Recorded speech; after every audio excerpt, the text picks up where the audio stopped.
नमस्कार मित्रों, मैं आशुतोष कुमार मिश्र। आप सभी सनातन धर्मावलंबी भाइयों को जय श्री राधे। पिछले मैं कुछ दिनों से वीडियो नहीं बना पाया क्योंकि मेरे पास समय का अभाव था। आज का यह वीडियो हमारा हस्तरेखा पर आधारित है। हस्तरेखा के विषय में यह मेरा पहला वीडियो है। इस वीडियो में हम लोग एकदम बेसिक सी बातों की जानकारी करेंगे।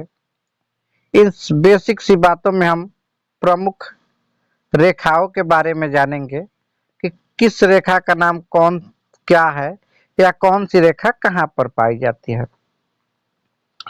तो आप सभी के हाथों में अंगूठे के मूल से ऊपर यहाँ से एक रेखा निकली हुई होगी और ऐसे नीचे की तरफ आई होगी।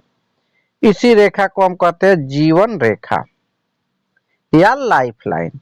ये नीचे यहाँ जो है, यहाँ पे सबके हाथों में नीचे इसी को हम मणिक बंद कहते हैं। यहाँ तक किसी के हाथों में आएगी, किसी के हाथों में थोड़ा सा और ऊपर रहती है, लेकिन यहाँ से अंगूठे के मूल से निकल करके जो भी रेखा हथेली में नीचे की तरफ आती है उसी को हम जीवन रेखा कहते हैं।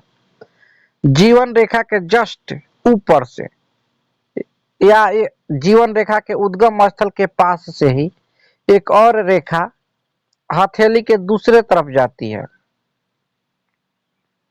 ऐसे इस रेखा को कहते हैं मस्तिष्क रेखा। इससे किसी भी व्यक्ति के मस्तिष्क दिमाग की जानकारी हम प्राप्त करते हैं।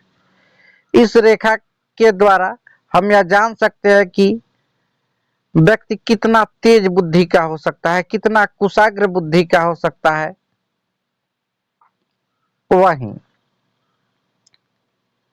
हथेली के दूसरे सिरे से निकल करके एक रेखा अंगूठे के मूल के तरफ जाती है। यहाँ से निकली होगी, आप सभी के हाथों में लगभग प्रायः मिलती है। इसी को कहते हैं हृदय रेखा। इससे व्यक्ति के हृदय यानी कि व्यक्ति का स्वभाव कैसा है, कितना कठोर हृदय का है, कितना कोमल हृदय का है, दयालु है या कठोर है या निर्दयी है, इन सब बातों की जानकारी हम इस रेखा के द्वारा करते हैं। वहीं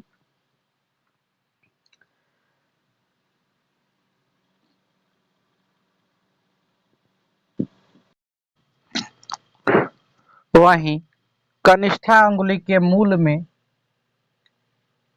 दो छोटी छोटी रेखाएं पाई जाती है, ऐसे निकली होती हैं। किसी के हाथों में दो होता है तो किसी किसी के हाथों में एक भी होता है। ऐसे यहाँ से इसी को हम लोग विवाह रेखा के नाम से जानते हैं।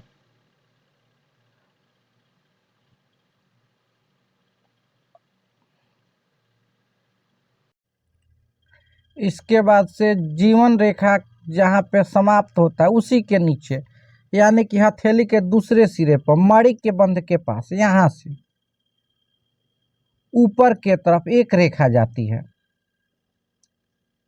जिस रेखा को हम भाग्य रेखा के नाम से जानते हैं। यहीं से निकल करके ऊपर के तरफ जाती, इस रेखा का नाम भाग्य रेखा हो गया। तो ये हुआ हमारा भाग्य रेखा। इसके बाद से यहां से निकलती है एक रेखा जिसको हम स्वास्थ्य रेखा के नाम से जानते हैं। ऐसे जाई है ऊपर की तरफ, या किसी किसी के हाथों में जीवन रेखा के साथ मिलकर के जीवन रेखा और हृदय रेखा के साथ मिलकर के त्रिभुज का निर्माण करती है। अर्थात हम कहें तो यहाँ से ऐसे निकलेगी,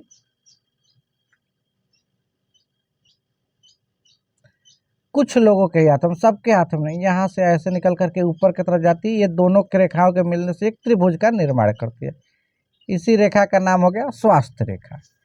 तो हमने जान गया, हम लोगों ने जान लिया जीवन रेखा को, मस्तिष्क रेखा को, भाग्य रेखा को, हृदय रेखा को, विवाह रेखा को। अब इसके बाद से जानते हैं संतान रेखा के बारे में।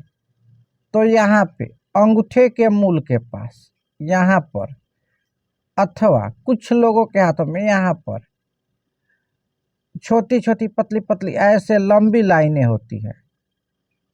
इसी को हम संतान रेखा के नाम से जानते हैं।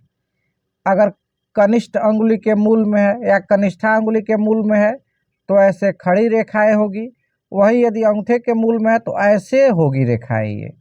इसी को हम लोग संतान रेखा के नाम से जानते हैं। ये था हमारे कुछ प्रमुख रेखाओं के नाम और उनके उद्गम स्थल के बारे में। इसके बाद हम कुछ प्रमुख पर्वतों को जान लेते हैं कि हमारे हाथ में कौन सा पर्वत कहाँ पर होता है। तो ये रहा हमारा हथेली। यहाँ पर हथेली के पास कनिष्ठा अंगुली के नीचे यहाँ पर जो होता है इसी को हम लोग कहते हैं बुध पर्वत। इसके बाद से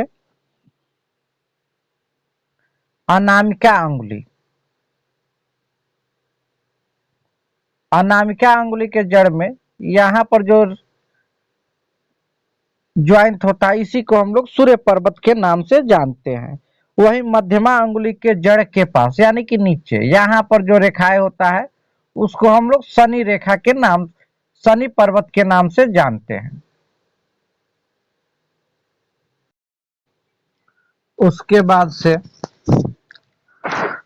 तर्जनी अंगुली के मूल में गुरु पर्वत होता है। यहाँ पर जो होता है यह गुरु पर्वत होता है। इस अंगूठे से नीचे इसको हम लोग शुक्र पर्वत के नाम से जानते हैं। और यह जो भाग होता है इसी को हम लोग चंद्र पर्वत के नाम से जानते हैं। ये हो गया हमारा चंद्र पर्वत। उसके बाद से ये जो बीच का भाग होता है यही मंगल का क्षेत्र होता है। इसी को हम लोग मंगल के नाम से जानते हैं। तो ये थे हमारे कुछ प्रमुख ग्रह जो कि हमारे हथेली में पाए जाते हैं, या जिन पर्वतों के नाम, जिन ग्रहों के नाम पर हमारे हथेली में पर्वतों के नाम है उनके नाम।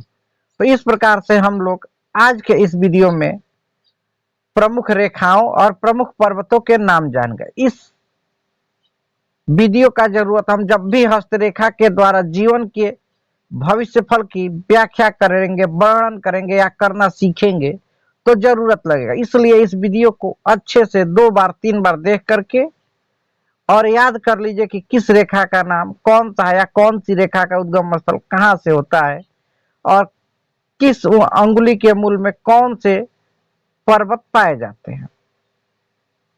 इस वीडियो में इतना है, फिर मिलते हैं अगले वीडियो में। तब तक के लिए नमस्कार। अगर यह वीडियो आपको अच्छा लगा हो तो हमारे चैनल को सब्सक्राइब कर दीजिए और वीडियो को लाइक कर दीजिए।